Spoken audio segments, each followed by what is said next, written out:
Like blow the dust off. Okay, just roll forward. Roll forward. Okay. 75 and 8. Sit you here for a minute. And I'm gonna flag you along. Okay.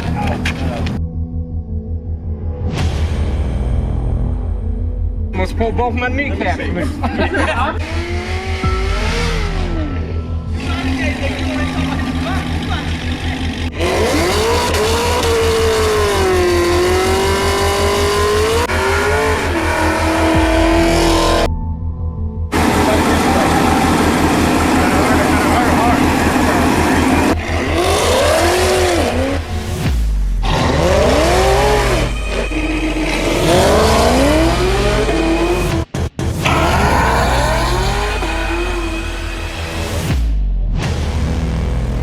For a second, no! Yeah, Carver, get up off this.